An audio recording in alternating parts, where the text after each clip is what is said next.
नमस्कार, जय माता दी। मैं हूँ आपके अपनी लाइफ डिज़ाइनर जीतू आचार्य। योगिनी एकादशी जो कि 24 जून की है, और कहते हैं कि अगर इस एकादशी का व्रत आप रखते हैं तो आपको सिर्फ 1 2 3 4 नहीं जाने कितने ब्राह्मणों को भोज कराने जैसा फल मिलता है।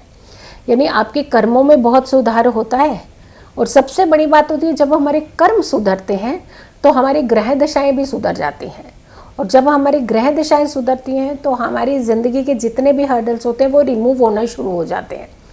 अब हम अपने कर्मों की तरफ ध्यान दें तो कुछ व्रत, कुछ नियम ऐसे होते हैं जो हमें खास करके ध्यान रखने की ज़रूरत होती है। योगिनी एकादशी की हम बात इसलिए कर रहे हैं क्योंकि हमारे जीवन के अंदर जाने अनजाने में कुछ ऐसे कर्म हमसे हो जाते हैं जिसके जानबूझकर पे हम भागी नहीं होते हैं, लेकिन अनजाने में हमसे कुछ गलतियां, कुछ चूक हो जाती हैं। आषाढ़ी जो योगिनी एकादशी यानी आषाढ़ महीने की योगिनी एकादशी बड़ी इंपॉर्टेंट एकादशी होती है। ये महीना ही इंपॉर्टेंट होता है। वैसे तो हिंदी कैलेंडर के हिसाब से देखें तो 12 महीने ही बहुत अच्छे होते हैं। अब 12 महीने बहुत अच्छे होते हैं तो फिर कौन सा महीना खराब होता है? भाई कोई महीना खराब नहीं होता। हर महीने में पूरे 365 दिन आप जप तप दान कीजिए तो कोई महीना खराब ही नहीं होता, कोई दिन खराब नहीं होता। हम लोग उसका सिलेक्शन कर देते हैं, ये महीना अच्छा है चलिए जी दान कर देते हैं, दूसरे महीने सबकी जान ले लेते हैं हम उनसे जो भी खा रहे होते हैं उनके हलक से भी निकाल देते हैं। पूरा साल पाप करते रहिए, 1 महीना आप अच्छे से पूजा पाठ कर लीजिए, क्या फ़ायदा हुआ? ये कौन से कर्म हम लिखना चाहते हैं? हमेशा दूसरों को सताते रहिए लेकिन हमने 4 व्रत ज़रूर रख लेते हैं।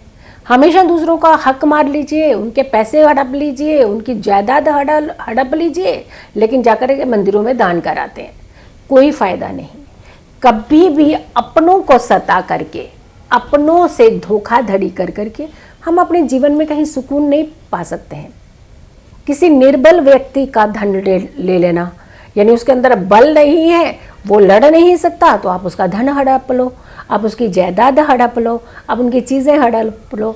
भाई ये सब चीज़ें तो आप हड़प लेंगे। अब इसके साथ आपको एक बोनस के अंदर साथ में कुछ और चीज़ भी मिलेगी, वो बद्दुआएं मिलेंगी आपको। वो क्या करोगे आप? उसका लेखा जोखा कैसे क्लियर करोगे आप? इसलिए हमेशा ये कहा जाता है कि 365 डेज 365 दिन ही अपने कर्मों में सुधार रखिए, अपनी सोच को पॉजिटिव रखिए, अपने कर्मों को पॉजिटिव रखिए, अच्छे कर्म कीजिए ताकि आपको ये सुधार करने की गुंजाइश ही ना पड़े, ज़रूरत ही ना पड़े। हाँ, ये गुंजाइश ना पड़े, ज़रूरत ना पड़े तो फिर कहेंगे कि व्रत क्यों रखेंगे? फिर हम कुछ एडिशंस भी तो करोगे। अगर मान लीजिए आपने एक एफडी कराई है तो उसका बोनस भी तो खाते हो, तो ये बोनस समझ लीजिए। यानी आपके कर्मों को निखारने का एक सोर्स है ये। कर्म तो अच्छे ही रखिए हमेशा, लेकिन उनमें 4 चांद लगाने के सोर्सेज होते हैं ये व्रत और त्यौहार। चलिए कुछ चीज़ें हम आपको इसलिए बता देते हैं कि चीज़ों में सुधार लाने की ज़रूरत है, तभी उपाय जो है जल्दी काम आते हैं। ऐसा नहीं कि हम दूसरों को परेशान करते रहें और उपाय करते रहें, खूब सारे उपाय करते रहें। रोज़ किसी का गला काट दिए और जा करके गंगा स्नान कराए, ऐसे नहीं होगा। कभी भी आपका भला नहीं हो सकता। जब हम दूसरों के लिए बुरा सोचते हैं तो स्वयं के लिए भी उसी राह पर चलने के लिए तैयारी कर रहे हैं आप कहीं ना कहीं। तो ध्यान रखिएगा, इन चीज़ों से बचने का ही प्रयास कीजिए। अच्छे पुण्य कर्मों को आप निखारने की कोशिश कीजिए, अपने कर्मों में सुधार कीजिए। बड़ा बनना है अपनी नज़रों में बनिए, छोटे हैं तो अपनी नज़रों को थोड़ा सा अपने ऊपर गड़ाइए, ध्यान विचार कीजिए, ध्यान दीजिए अपने कर्मों की ओर, कि आपने के स्वयं पता चल जाएगा कि हमसे कहाँ गलती, कहाँ चूक हो रही है। इसीलिए कहते हैं कि हम थोड़ा सा चिंतन और मनन ज़रूर करना चाहिए अपने बारे में। हर दिन में कुछ समय निकाल करके, चाहे आप भले ही 2 मिनट के निकालिए, 2 मिनट अपने बारे में जानना, अपने कर्मों की ओर ध्यान देने की ज़रूरत होती है हर किसी को। भगवान विष्णु की खास आराधना होती है योगिनी एकादशी में, पूजा अर्चना की जाती है और कई गुना ज़्यादा लाभ मिलता है जब हम योगिनी एकादशी का व्रत भी करते हैं। और व्रत के साथ साथ अगर आप मान लीजिए व्रत नहीं भी कर पा रहे तो एटलीस्ट आप पूजा अर्चना ज़रूर कीजिए। आप विष्णु की आराधना कीजिए, मंत्रों के जाप कीजिए, माँ लक्ष्मी की आराधना कीजिए। ये सारी आराधनाओं से भी आपके कर्म भी सुधरते हैं और आपकी ज़िंदगी के कष्ट जो होते हैं वो भी दूर होते हैं। 23 तारीख को रात को 9:41 यानी 9:41 23 9:41 23 जून को 9:41 पर ये एकादशी तिथि जो है वो शुरू हो जाएगी। तो इसका मतलब 23 की रात्रि में आकर के अगर आपको एकादशी मिल रही है तो उदया तिथि जो होगी वो 24 की होगी आपकी, यानी 24 तारीख को आपने योगिनी एकादशी का व्रत रखना है, क्योंकि 24 तारीख को रात को 11:12 पर जाकर के एकादशी समाप्त होगी। सूर्य उदय और सूर्य अस्त ये दोनों समय जो है वो आपको मिल रहे हैं 24 जून को, यानी व्रत जो है वो आपने 24 जून को रखना है और इसका पारण जो है इसे कंप्लीट जो किया जाता है वो आपने 25 जून को करना है, लेकिन उसका समय है 8:30 से पहले पहले। जो आप पारण करते हैं व्रत का तोड़ना, व्रत को खोलना भी कहते हैं, इसे व्रत का पारण करना भी कहते हैं, ये आपको 8:30 से पहले 25 तारीख को अपने व्रत का पारण जो है वो कर लेना है। भगवान विष्णु की आराधना के साथ साथ आपको दान जरूर करना चाहिए जब जब कोई व्रत और त्योहार होते हैं। पूजा जरूर करनी चाहिए जब भी कोई व्रत और त्योहार होते हैं, लेकिन मैं हमेशा आपको ये कहती हूँ कि अगर हम नियम बांध लें, यानी पूरे 1 साल की पूजा एक दिन में तो नहीं फल दे देगी आपको, या 1 महीने में एक पूजा कर ली आपने।